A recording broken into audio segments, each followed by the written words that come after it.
I'm waiting for one of our mini clocks. But I want to welcome everybody who is here today. I see new members, longtime members, and some friends on our lunchtime noon at the Athenaeum program, and people still coming on. Welcome to the Athenaeum of Philadelphia. I'm Beth Hessel, the Executive Director.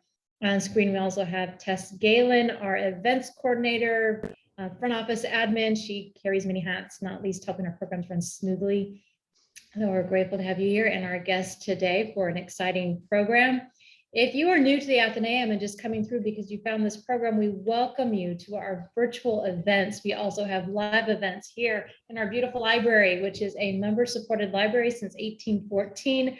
We have a circulating collection of books. We have a fantastic architectural library focusing on Philadelphia architects and architecture.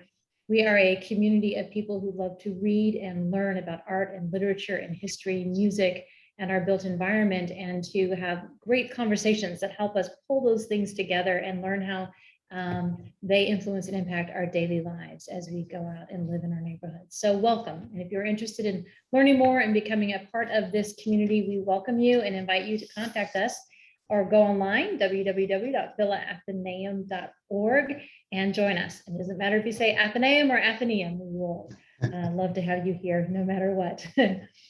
Our special guest today coming from Jerusalem is Shalom Lamm. He is the co-founder and CEO of Operation Benjamin, of which you will learn more today.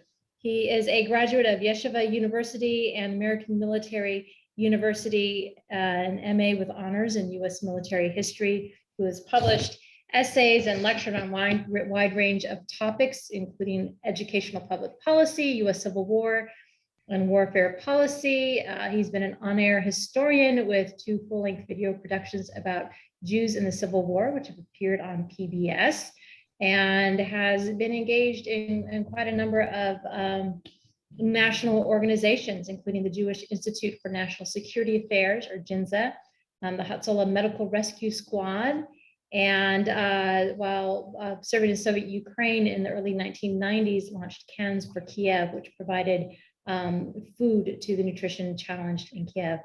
We are grateful to have you here today with us and look forward to hearing from you.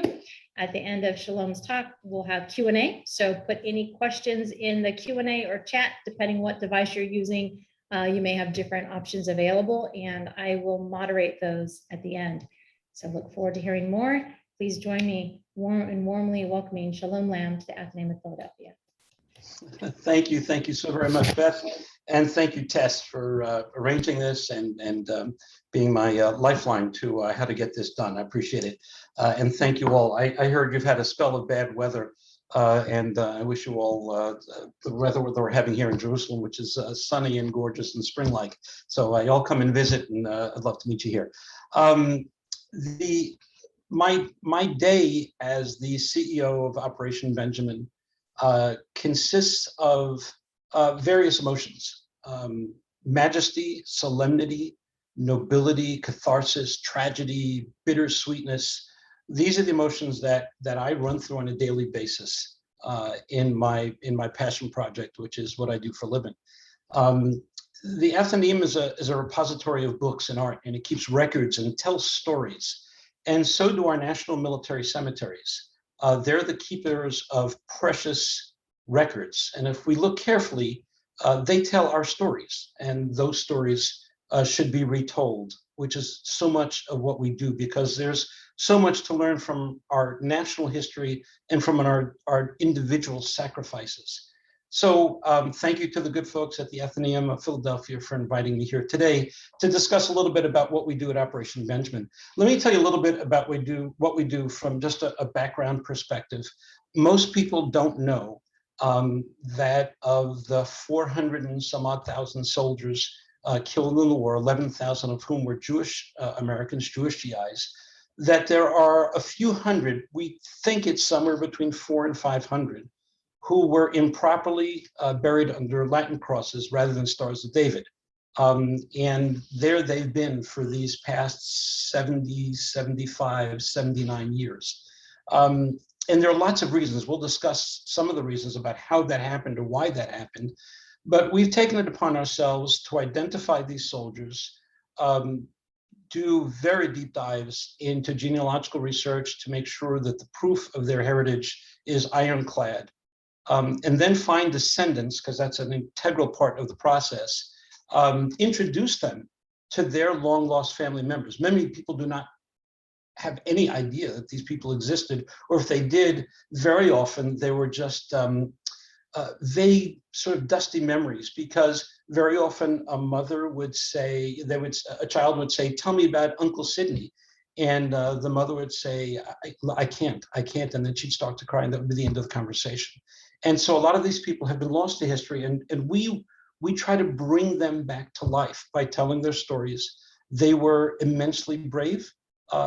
They did things. They sacrificed their lives for us. They did things that were larger than themselves, and that deserves to be retold. So we try to find them, and then we bring those stories with those applications to an extraordinary group of people. It's an agency of the United States government called the American Battle Monuments Commission. We were very nervous approaching them the first time, and what we've discovered is they are incredibly compassionate, high professionals. They have very high standards, which is something we applaud, but they are also seekers of truth. They want the true story to be told. They consider that part and parcel of their charge as professionals. Many of them have been at this in that agency lifelong, and we've developed incredibly close relationships with them. Let me tell you how this all got started. There's an interesting story that is part of it. I'm going to leave out a lot of details in the interest of time, but in 2004, my co-founder, then was just a dear friend, we had never had any thought of starting an organization, his name is Rabbi Dr. Jacob J. Schachter. He's a leading Jewish scholar with a Harvard degree, PhD in history, a theologian, a thinker, really an enormous writer.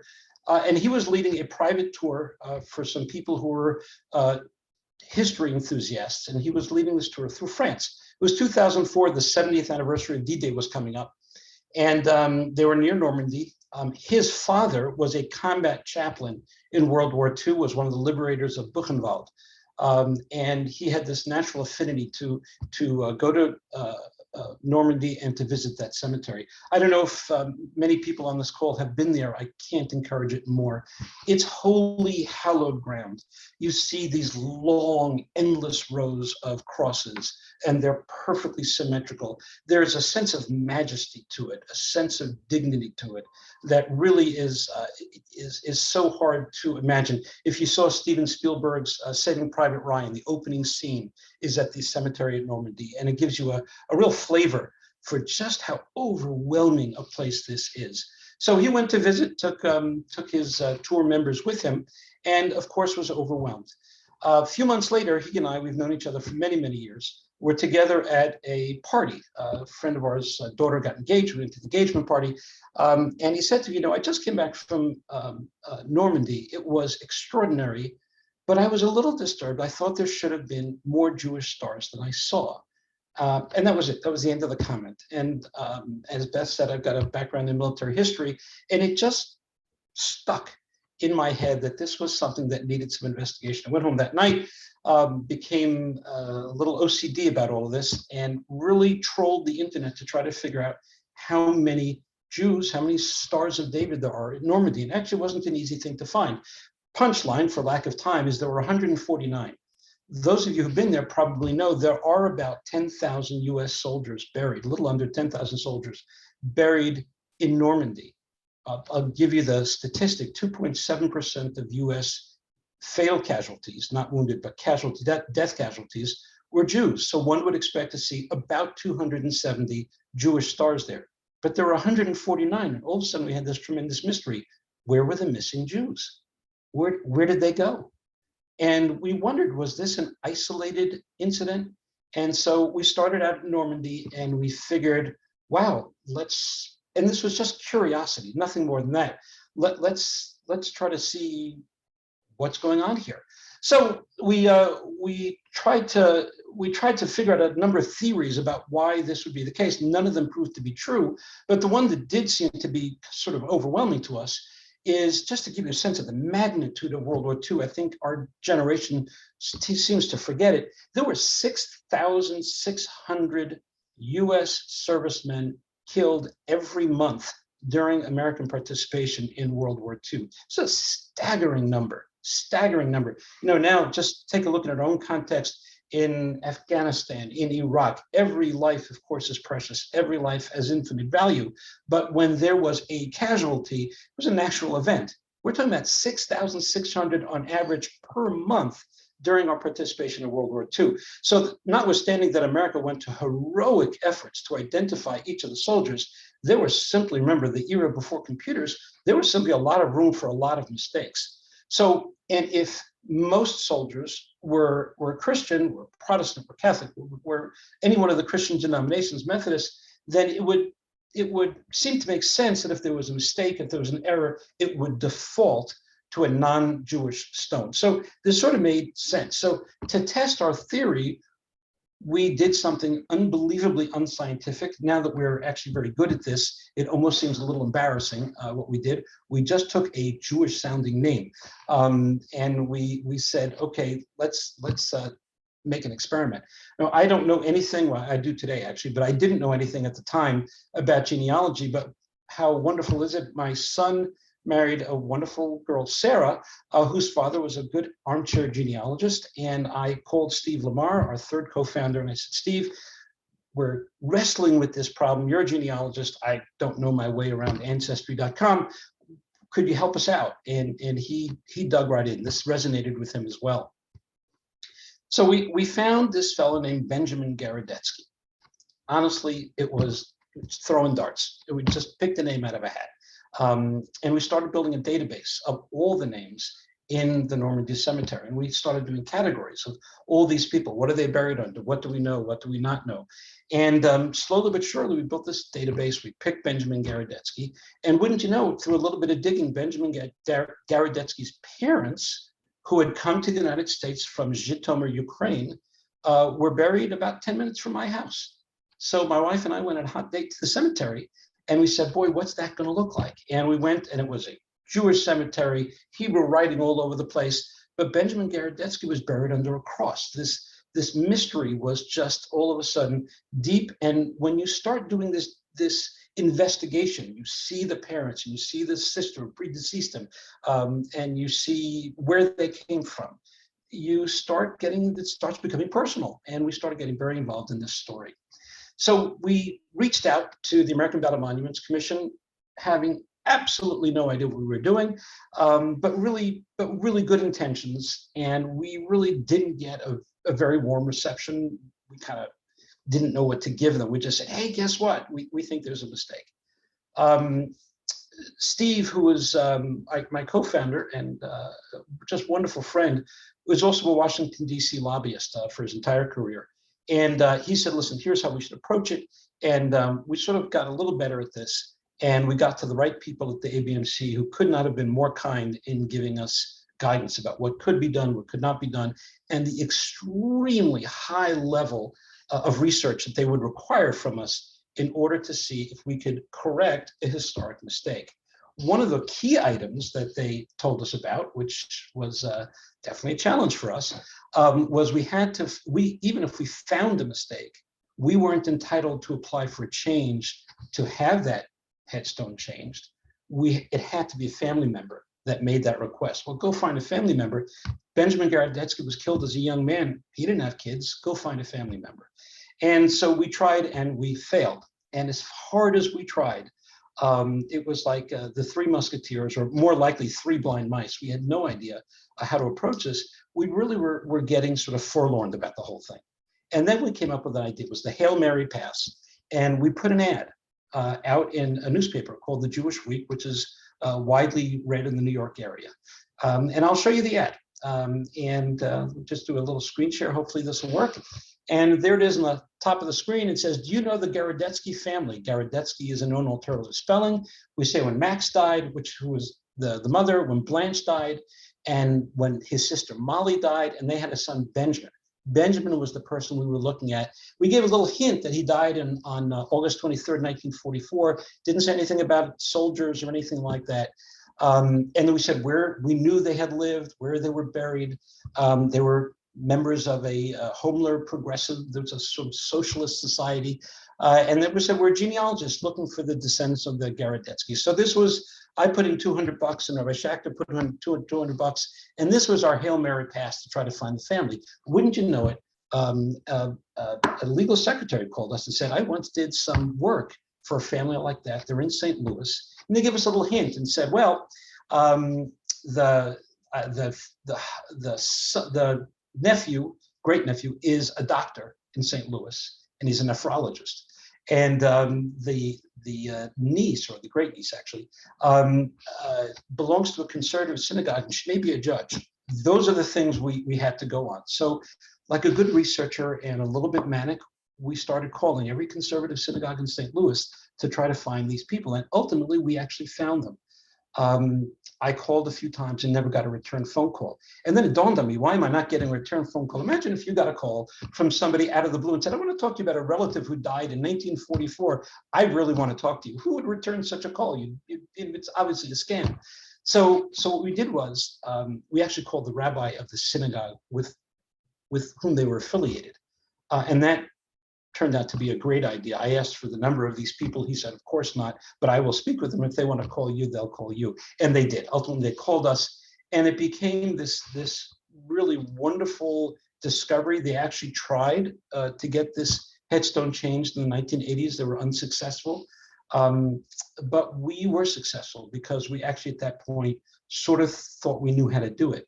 And from the time we made the application to the American Battle Monuments Commission until the event that I'll show you now, I'll show you a small clip of that event, took about 2 years of effort. I hope you'll enjoy this quick video. It is from June 2018, and have a listen.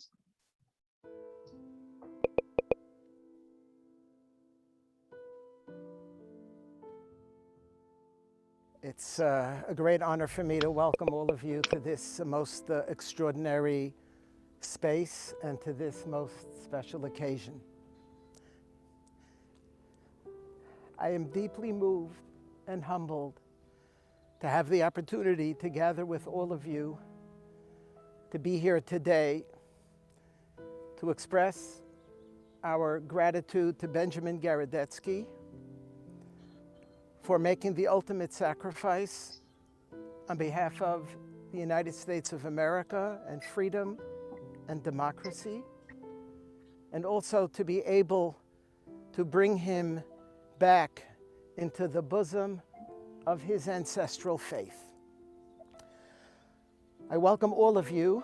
My name is Rabbi J.J. Schachter, and I walked around 4 years ago, it was about this month, and I had a sense that there should be more Jewish stars than there were. It was some kind of an inchoate feeling. And that led us until today. I also want to acknowledge the presence of the superintendent of the Normandy Cemetery, Mr. Scott Jardin, and Mr. Mike Kuntz, who's the deputy superintendent. I told you before that words cannot describe the gratitude that we have for you for enabling today to happen. We could not be in better hands than the two of you. And Mike in particular, I'd like to single you out. We've had maybe 30 email exchanges, and you've been so gracious and so helpful and so kind, and I'm deeply, deeply grateful to you for your help in making this happen.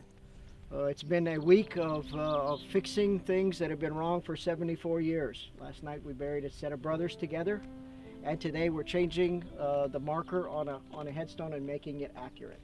Thank you for what you do today. Thank you for your great work. I'll leave by saying a very simple quote about the service members that we take care of. These men were not motivated to go to war by the people in front of them that they hated. What motivated these men to go to war was the people behind them that they loved. Benjamin, on behalf of the citizens of the United States, we thank you for making the ultimate sacrifice.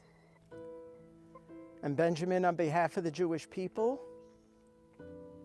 we welcome you home. From where shall my help come? My help comes from the Lord, who made heaven and earth. He will not suffer thy foot to be moved. He that protects you will not slumber.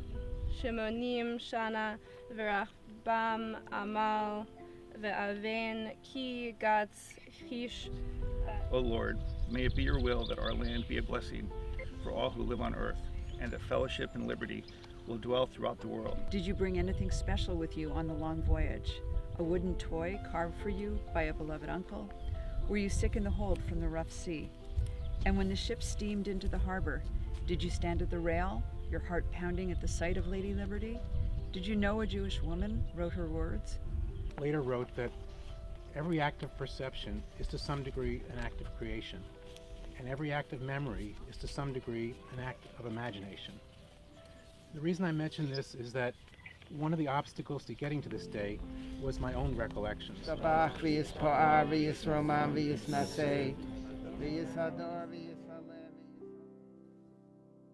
are people in this world who are takers. And then there are people like Benjamin Garadetsky, who was a giver, who gave his life for his country so that America should be safe and strong, and that the world should live in peace.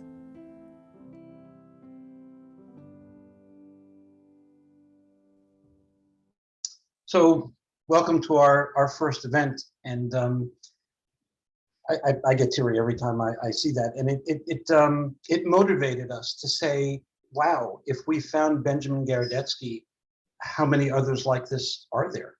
And it turns out there were hundreds of others. So I'd like to introduce you to a concept. It's a Jewish concept called Chesed Shel Emes, which sort of translates into the purest kind of kindness, because it can't be repaid. One does a kindness and always, and if there's a way that that person can repay you, there's just a tinge of perhaps self-interest in it. But here, in some existential sense, we hope we are helping a family, hoping we're helping someone who fought for us. And when they fought for us and died, they lost their ability to fight for themselves, to fight for their own identity. So we're picking up that flag and fighting for them, for their own identity. To us, that's a chesed shel emes, a pure kind of kindness, because they have no ability to repay us. And that's what makes this so fulfilling and so attractive to us, because there's a purity to it. I also want to emphasize, and this is really, really important, we handle thousands and thousands and thousands of documents from the war. And as a historian, that's of course very, very exciting.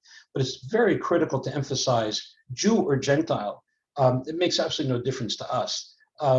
Although our mission is to find those lost soldiers, if you will, every soldier to us is precious. Every soldier is treated with such respect. There's no black humor in what we do. When we look at those files, we look at those reports that were written. Some of them are very clinical. To us, those are sacred documents. They're talking about people who did such extraordinary things at such a pivotal moment in history, all of history. You know, we like to say this is the most important moment of history. You cannot study World War II and not think this was the pivotal moment where everything could have changed. And these folks saw a job larger than themselves, and they went to it. They ran towards that war. So it's very important for us to emphasize Jew, Gentile. These are people whose names haven't been mentioned probably in 70 or 75 years. And every time we mention those names, we speak of those names, it's really, really important to us. So let's go to a question that has to be on everybody's mind. How does this happen? How does a mistake like that happen? And why didn't the family just correct it? I mean, if it happened, why not just say, excuse me, you made a mistake, and have that corrected? These are serious issues. So the answer is there's no one answer. There's a number of different answers, and I'd like to offer you some of them that we've discovered over time, having gone through many, many, many hundreds of soldiers. One is that imagine you're a Jewish soldier, you're a first or second generation American, usually the first generation American, your parents were immigrants, and you're going out to fight Nazi Germany or the Axis, you're fighting Japan, but very much so in terms of the European theater. And you hear stories about what's going on in Germany to the Jewish community, and you say, if I'm captured, that's really going to be bad. And indeed, many people are unaware, Jewish soldiers, US GIs who were captured were sent to a concentration camp, which was a subcamp of Buchenwald, Dachau, called the Berga concentration camp. Many Jewish soldiers were killed in German concentration camps who were US soldiers who were captured. It's a little known part of history, an extraordinary part of history, a very disturbing part of history. And I do want to add, there are extraordinary stories of non-Jewish US servicemen who refused to give up their Jewish buddies to the Nazi commanders. There's some very, very famous stories of some extraordinary heroes, some of whom we've actually gone to their graves to visit them and to really pay homage and to really thank them on behalf of the Jewish people for doing things that were just almost beyond human comprehension in terms of bravery. Having said that, so you're a young Jewish kid, you want to fight, but you say being captured is really, really going to be a bad thing. So you had to, you didn't have to, there was a space to declare your faith when you enlisted in the United States Army. And you were right, there was a number 1 was Protestant, number 2 was Catholic, number 3 was Jewish. Number 4s and 5s and 6 were various parts of no preferred religion. Many soldiers simply did not declare a religion just on a practical basis. Could have been very proud Jews, but practically it made little sense to them to take that risk. Those who did declare the religion as Jewish, which would be a number 3, on their dog tag, it wouldn't be a J for Jewish or an I for Israelite, it'd be an H for Hebrew. So an H could be a good thing. If you were injured, you wanted a rabbi to know that you were Jewish, or it could be a really bad thing if you were captured. Very, very often before battle, a Jewish soldier would take out his dog tag, take his helmet, and smack out the H. Literally would deface his dog tag, saying this may have been a good idea when I enlisted, but I'm seeing this is not a good idea now. So very often the H was discarded. When a soldier was killed in battle, they were buried temporarily, shallow grave, mound, a rifle, or some other indication someone's buried there, and the dog tag would be either wrapped around the rifle or nailed to the rifle, and that's the way graves registration would follow and would know who's there. And they did many, many other things to establish who was there. They were very careful, or tried to be very, very careful. But if that dog tag was defaced, then that person would just automatically, right afterwards, they would assume Protestant and put a cross over that grave. And that would start a series of errors going forward. Another reason, and I don't mean to be maudlin or graphic, but particularly in the Pacific, but also in Europe, many soldiers were buried multiple times. They could be buried up to 4, 5, 6 times. They'd be buried on the battlefield or right after the battle. They would be reburied in a small collection area, numbers of battles going on. They'd be reburied again. We have a soldier who was reburied 6 times, and we can see the paperwork that between time 3 and 4, there was literally an error made, a clerical error, nothing more than that. But that continued as a series of reburial errors, and then that gets compounded in the paperwork. So that's how some of these happen. Then the question becomes, so why didn't the family do something about it? Well, we live in a very tiny world today. Just think about it. I'm speaking to you from Jerusalem. Our world is so small. You can get an airplane, be in Europe in no time. You can be even in Australia in 24 hours. Those sorts of things were unimaginable in the 1940s and 1950s. You needed to go by ship to get to Europe. It could take you weeks. And so many of these soldiers were the children of immigrants, people who didn't have that sort of money, couldn't imagine going to Europe. There could be 4 other kids at home. Often, and this is just such a tragic thing we see all the time, one of the parents dies very soon out of the war. Always, they write to the War Department, mom died of a broken heart, dad died of a broken heart. So now you have a widow or a widower with other kids. There's a tragedy, but it's 5,000 miles away, and that's not going to be helped in any way. And they never go there and they never see this grave, and never knew that this child was buried under a cross. That's just the reality of living in an extremely large world with no internet, with no digital cameras or anything like that. And then after a year or 2, life went on, and these people just became a memory. So honestly, that's what happened. With your permission, I'd like to tell some of the stories. The people behind us, the soldiers behind us, are some of the 18 so far whose headstones we've either already changed or we've gotten permission to change, but because of COVID haven't been able to do it yet. And the reason I say because of COVID haven't been able to do it yet, the American Battle Monuments Commission is amazing at providing the replacement headstone. They really are, I can't say it enough time what kind of wonderful professionals they are, but we like to bring the families to this ceremony. And we've developed this beautiful ceremony, chiefly done by Rabbi Schachter. It's very dignified, very moving, very beautiful, really unforgettable. We're changing history. This marker is going to be there forever. So we're changing history, and we try to do it in a really very dignified and attractive way.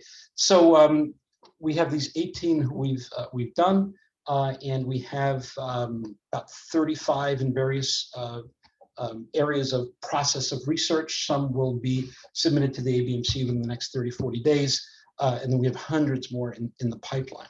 So let me tell you a few quick stories. I'm going to be very, very brief, but you'll see why I picked these. I picked them for a reason. I'd like to start first with Charles and Frank Solomon. Let me just find them right here. So Charles and Frank Solomon, fascinating brothers. They were born in Maine, grew up in Los Angeles. And I'd like to tell you a little bit about them. On the left, you have Charles Solomon. Charles was a sergeant. He was a rear gunner on a B-26 Marauder. His plane went down in his 38th mission. Those of you who were World War II aviation, 38 missions is a staggering number. His plane was shot down in his 38th mission over France, and he was buried in Normandy, but he was killed on November 5th, 1943. His brother, First Lieutenant Frank Solomon, who was buried in the Ardennes in Belgium, was a pilot. He was killed on his 26th mission, and he was killed on January 2nd, 1944. Just do the math. They died within 2 months of each other. Frank, who was the second to die, knew that his brother Charles had been killed. We know that he knew that. They had a third brother, David, who was also in the service, but when the two brothers were killed, he was not sent overseas. He wanted desperately to go overseas, but that was denied him. In 2 days, we went and changed the headstone of Charles, or Chuck, and then the next day we drove 7 hours to the Ardennes and changed the headstone of Frank. This was really a heartbreaking story, but just spoke to us about sacrifice, and I wanted to share that with you. The next soldier I'd like to speak about, somebody just said, top row, third from left is one of those I am named for. So I assume we're talking about this soldier right here. That's First Lieutenant Kenneth Robinson.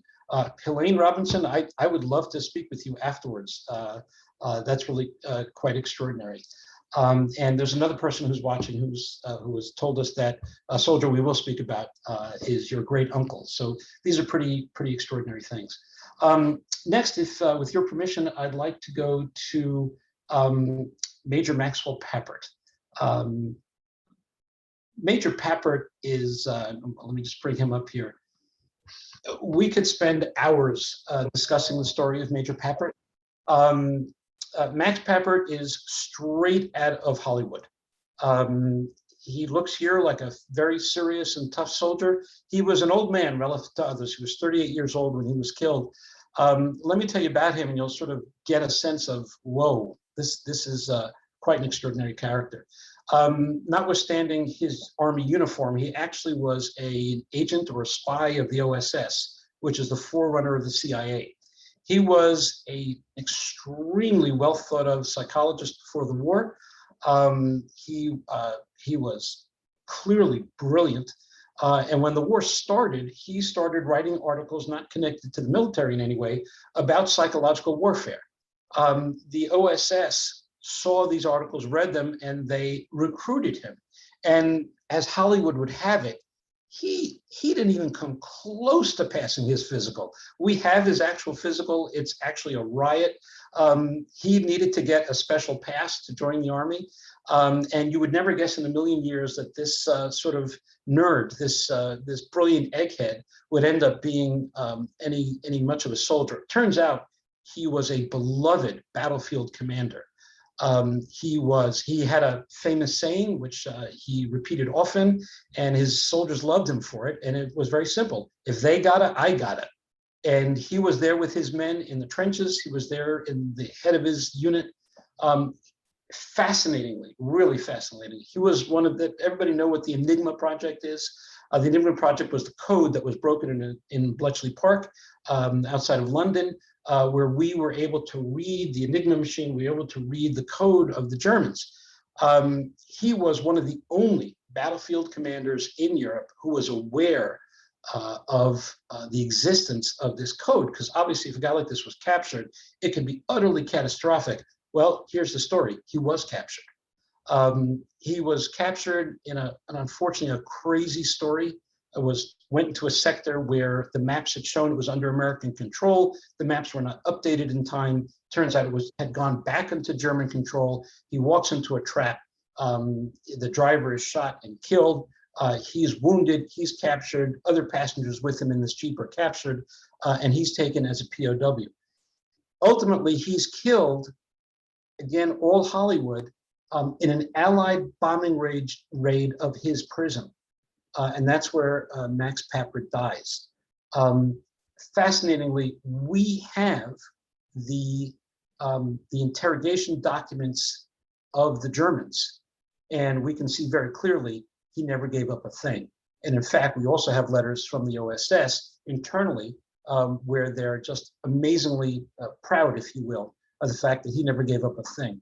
He was brave on every single level, brave and brilliant on every single level. So that's the story of Max Papert. Really quite an extraordinary guy. Let me introduce you to one of our other heroes. Sometimes this just breaks your heart so much, and I'm going to break everybody's heart. Let me just find him. So let me introduce you to the headstones of Arthur Waldman. Private Arthur Waldman joined the Army very, very early. And he was from Michigan, Detroit, Michigan.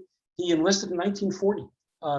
He endured, and as you see on the left, obviously is the headstone in Manila, Philippines. In 2020, in February, we went to the Philippines, Rabbi Schachter, myself, a whole bunch of others. And we changed the headstones of 5 soldiers in one day. Manila is amazing. It's the largest World War II foreign cemetery. There are 17,000 soldiers buried there. Really frightening. There's something called the Wall of the Missing, those soldiers who were never found, whose remains were never found. There's well over 20,000, I believe it's actually 30,000 names on the Wall of the Missing, soldiers who families never had closure, were never found. Just to give you a sense of the magnitude, the gargantuan magnitude of World War II. Well, Arthur Waldman, why am I focusing on him? Because those of you who know about the Pacific Theater know that the American High Command decided to concentrate on Europe in the beginning of the war. And that left the soldiers in the Pacific in a terrible, desperate situation. Arthur Waldman his troops were not reinforced. They were really left to the mercies, and there were no mercies, of the Japanese. His position was overrun in the Philippines. He participated in the infamous Bataan Death March. He survived that, then spent 2 years under brutal conditions in a Japanese POW camp, and he died of beriberi. He died of heart failure associated with starvation. And we found him under a cross, and we brought him home. What I mean by brought him home, we brought him home in the cemetery in Manila. We never disinter anyone. That's forbidden, but we did change it with his family there to a Jewish star, and it was extremely emotional. It was extremely emotional. It was quite extraordinary. I'd like to introduce you to two other soldiers. I'd like to introduce you to Tech 5 Everett Satius. And I chose him because some of the stories are so different, and he certainly qualifies. Everett Satius, who you can see now, was fascinating. He was a graduate of Brown University. This is actually his yearbook photo from Brown University in 1932, went on to Columbia Law School and got a law degree. He is a scion of the oldest Jewish family in America. Many of you will remember, I'll give you a quote from George Washington to his great-great-great-great-grandfather. And Washington writes, "For happily the government of the United States, who gives to bigotry no sanction, to persecution no assistance, requires only that they who live under its protection should demean themselves as good citizens, in giving it on all occasions their effectual support." That was George Washington to his great-great-great-great-great-grandfather, Moses Satius in Newport, Rhode Island. Not only was that his great-great-grandfather, but Supreme Court Justice Benjamin Cardozo was his great-great-grandfather. His ancestor was the founder of the New York Stock Exchange. So you have a person here who comes from an amazing pedigree, and notwithstanding his enormous family, he was an only child. And when he died, notwithstanding that his family came to America before George Washington was born, that was the end of the line for his family, for his branch of the family here. And he's buried in Luxembourg. We were scheduled to do his headstone replacement in October. Because of COVID, that had to be postponed, but we hope to do that sometime this coming year. Again, and what an extraordinary character. So we've had immigrants, we've had people who've been here forever. I'd like to close my part of the presentation with the story of Corporal Sam Cordova. Sam Cordova is a unique character. Comes from a Sephardic family, as does, by the way, Everett Satius, comes from a Sephardic family. What's extraordinary about him is he was one of the first, and possibly the first, US casualty in the Pacific Theater. He was stationed on Corregidor Island. I had the privilege to visit Corregidor Island when we were in the Philippines in February at a place called Fort Mills, which ended up being the largest, the worst defeat of American forces in World War II. The forces were surrendered under General Wainwright. General Wainwright was as brave a human being as one could imagine. Wainwright was there after endured POW camps for years on the USS Missouri when the Japanese surrendered. So he endured all of that and was there for sort of the end of the story. But our soldier, Sam Cordova, was not. Corporal Cordova was killed very early in the war, and the soldiers were abandoned. There were no reinforcements, of supplies. Things became extremely, extremely desperate there until they finally surrendered. No time to bury people under the right headstones or anything else. Well, when we did the research, and here's where it gets really unique. When we did the research on Corporal Cordova, it turns out he was one of 8 brothers.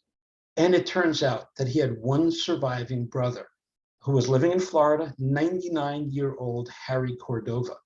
And I had the good fortune, the unbelievable privilege to reach out to Harry Cordova and his wonderful, extraordinary wife, Pat, explain the situation.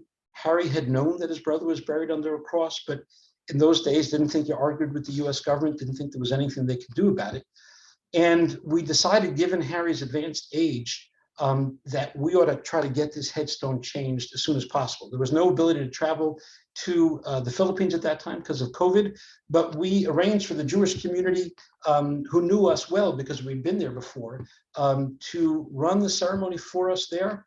They did a beautiful job. The ABMC, as always, were just extraordinary, delightful to deal with, full of dignity, couldn't help us more than they could. And what we did was we pre-recorded Harry, who delivered remarks at his brother's ceremony. I will tell you that the ceremony took place 79 years to the day when his brother Sam Cordova was killed.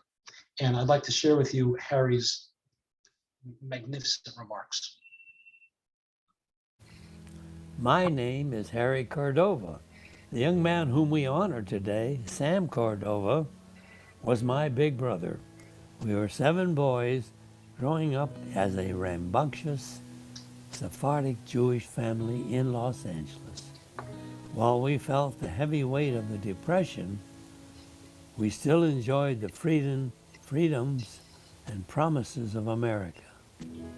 Last time Sam and I were together was just before he entered the Army in September of 1940. Though that was 80 years ago, it seems like yesterday. When the dreaded telegram arrived, we all instinctively knew what that meant. My parents, immigrants from Turkey, didn't read English. So I took the telegram, went inside, and read it to my mother. You can imagine that was a very tough day. It's hard to lose a loved one. It's very hard to lose someone so young, and it's hard to lose someone in the war. War is a terrible thing. After Sam died, 4 of my 7 brothers who were physically qualified served our country. I served in the Coast Guard. My brother Leo and his wife Eleanor of blessed memory named their son in memory of our brother. Sam Gary Cordova was born 2 years after the death of our brother Sam in August of 1943. This fine young man joined the Marine Corps when he grew up and became a F-4 fighter jet pilot. He was killed in action over Laos in the Vietnam War in August of 1972. We are a proud American Jewish family. We have lived for this country, and some of us have died for it. I never imagined in my 100th year that I would be able to honor my brother by ensuring that the proper headstone graced his grave. I didn't know why he was buried under the Latin cross, but I do know that he belongs for all eternity under the symbol and heritage of his birth, the Star of David. That I could do this for him 79 years after his death is a wonderful gift. I sure hope my parents and brothers are watching along with you. To all of you who are watching this, know that it feels great. Honestly, it's an amazing feeling to know that your fellow countrymen, your fellow Jews, your fellow Americans cared so much about the sacrifice of my brother Sam to have gone to all this trouble and expense to make sure that Sam is properly honored and cared for. It's a great and humbling feeling indeed. My wife Pat and I want to thank you all so very much, blessing and honoring our family in this very special way. Thanks again.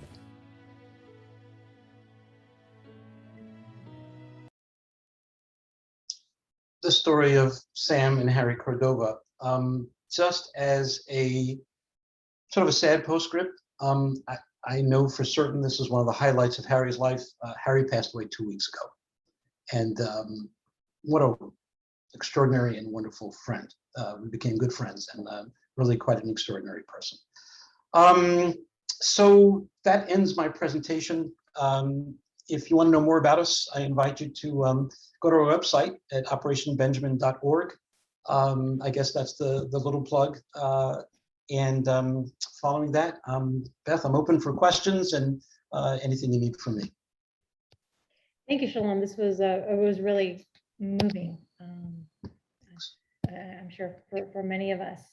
A couple of people have noted that they recognize family members in here, and you suggest that people be in touch with you. What is the best way for people to contact you if they want to ask questions or learn more? Absolutely. Or share stories with you? Oh, love it. Absolutely fantastic. And if you know, and many people we've through these lectures, we have found other soldiers. So if you think you know someone who's buried under a cross improperly, please let us know. My email address is slamm, S-L-A-M-M. That's 2 Marys. That's Lamm with two M's, at operationbenjamin.org. Pretty easy. Or you can go to the website and there's a little button that says contact us. That mail comes right to me. So either way, we'd really be delighted to speak with you. That's great. Tess put it up. If anybody, gets off and says, "Oh shoot, I forgot," or "I wrote that down, I lost," contact us and we'll get the information to you so you can get in touch with Shalom. This is just wonderful. So we're getting some questions. Carol is asking us, as you said in the first example, that the parents were also buried under a Latin cross or Christian cross. I'm wondering if that was an error, and if so, was it corrected? Oh, that's that the parents are buried under crosses. If I said that, I misspoke. The parents are buried under all in Jewish cemeteries. That's one of the important first tests we have: is where is this soldier coming from? What is his heritage? And if the soldier's parents are buried under crosses or in a Christian cemetery, it is 99.9% certain that we have nothing to do here, and we're on our way. Great, and I'll just remind everybody, if you have questions, put them in the Q&A or the chat, and I'm checking them all. Silva is wondering how you found out that Major Maxwell Papert was not buried under a star. Wow, that's actually a great question. So not all the ABMC foreign cemeteries are photographed. You can go online and see some of them, but a lot of them aren't. So what we did was, we knew, I'll tell you a great little story about Major Papert. So we, at point X, found Papert and said, we think this guy might be Jewish. And the way we did it is you compare, there are many databases, and now we're better at this. You compare anomalies in databases. And when you find there's a mistake, you say to yourself, why is there a mistake here? And we found the mistake with Papert, and we started investigating him, and we had established he was Jewish pretty quickly.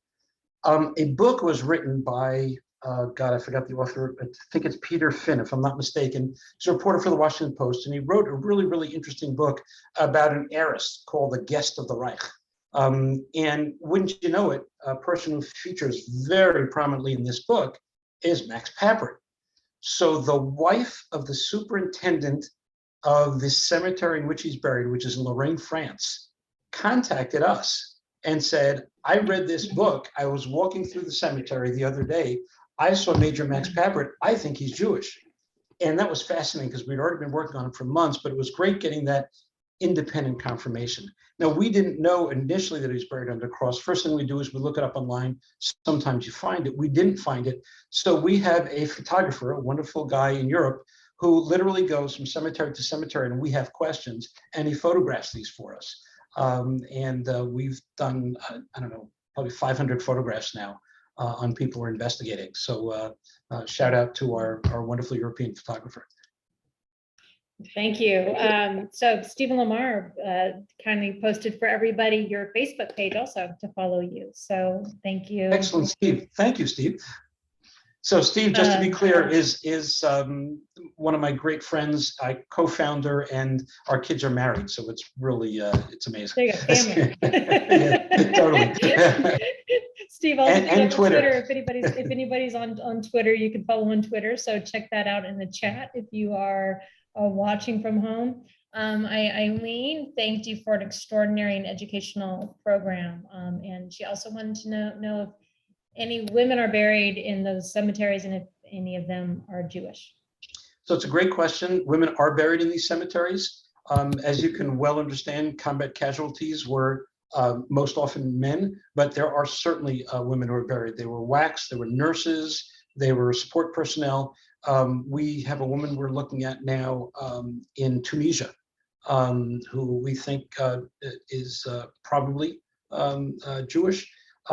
There's a very, very famous nurse. The first nurse killed in combat was a lieutenant. It's just escaping me for the moment what her name was. I believe, she may be buried. No, she's buried in the United States. She was brought back to the United States. She's buried in Boston. She was one of the first battle casualties. Her parents were immigrants to the United States, didn't want her to join the army, didn't want her to be a nurse. Super compassionate, super extraordinary person. And she was one of the first battle casualties. She was the first nursing battle casualty, combat battle casualty. Thank you. Anita says, beautiful mission. She cried through much of this presentation. Thank you. Me too. Thank you.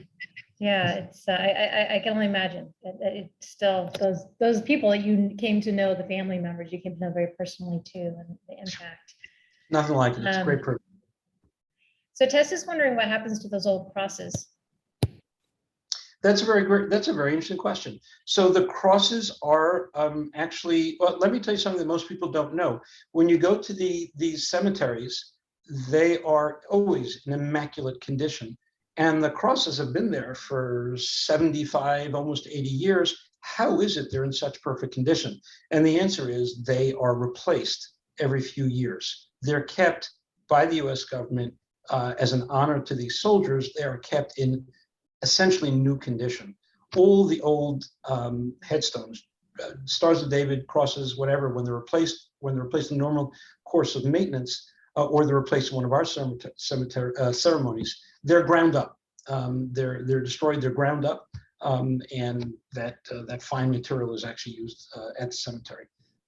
So that's what happens to them. They're actually taken care of rather beautifully. So when did the U.S. military start having enlisting Jewish chaplains? And when did the U.S. military start using the Star of David? That is a great question. Okay, so the first chaplains happened during the Civil War. It was actually enormously controversial. Initially, to be a chaplain in the Union Army, you needed to be a member of a Christian denomination. The first Jewish chaplain, Michael Allen, I believe his name was Francis Slanger, by the way, is the name of the nurse. Thank you, Paul Newman. Thank you for telling me that's correct. It was very controversial. It was Abraham Lincoln, actually, who broke the deadlock in this very controversial thing and established the Jewish Chaplaincy Corps. He was directly involved in this, and which I think is really quite extraordinary. You should be a fan of Abraham Lincoln for many reasons. That's one of them. So that was started. In terms of Stars of David, the first times you see any religious symbols in a cemetery that I'm aware of is World War I. So you have in the, I believe it's 23 or 24 foreign cemeteries. Those consist of World War I and World War II. After that, there are no US foreign cemeteries from the Korean conflict and certainly not the Vietnam conflict. So you have, basically, you do have some foreign cemeteries, chiefly in Mexico, areas like that, from battles before World War I, but the first major foreign cemeteries are World War I and World War II. That's where you find the use of Jewish stars and crosses. You do find in unknowns in World War I, you find the exact correct proportion of Jewish soldiers are the exact proportion of Stars of David over unknown graves. In World War II, they discontinued that practice, a source of some controversy, and there is only one Jewish star over an unknown, and that's in Manila, Philippines. Fascinating. That's really interesting. The whole politics of it. Yes. Yeah. So Jill, our librarian, has pointed out, for those of you who are architectural fans, that Paul Cray designed the headstones used for overseas cemeteries, which is very interesting. And Eileen, this will be our last question here with our time, but Eileen is wondering if you've created or have plans to create a documentary about this subject. What a great question. We do, and we are, and stay tuned. We videotape all of our ceremonies. We interview all the families sort of along the process, certainly at the ceremonies, before and after the ceremonies. And we are working at that, and we really think it's an important story to tell. And so that's part of the mission. Thank you. Thank you. Thank you, Shalom. This has just been an extraordinary conversation, and we're so grateful to you for coming online late in the evening for you at the end of your day, in the middle of our day, to join us and to help us learn more about the history, not only of Jewish servicemen during World War II, but also of this effort to make sure that they and their families are properly honored and remembered for their service and their faith. Thank you. Thank you for the Thank thank you for the great opportunity. Thank you for all who stayed. I appreciate it. Thank you. And for those who stayed, if you're looking for more Athenaeum, tomorrow night at 6 p.m. here live at the Athenaeum, we have Sandy Eisenstadt. This is a program that's co-sponsored with the Society of Architectural Historians.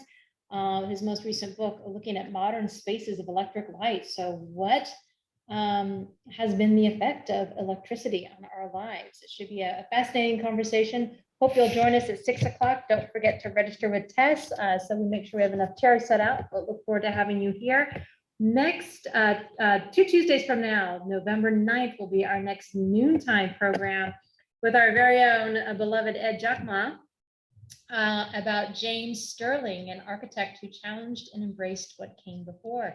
So if you enjoy our noontime, I invite you to go online, philadelphiaam.org/events, and sign up for that program. We continue to seek to bring you programming that's meaningful and engaging like today's. And if you have ideas and suggestions, let us know. If you're not a member, we invite you to become a member and help support this work and engage in our community. Again, join me in thanking Shalom Lamm virtually for this wonderful program. Thank you for being here. Thank you. Thank you so very, very much. Have a good night. Be well. You too. Good night. Thank you so much. Thank you. Bye-bye. Wonderful.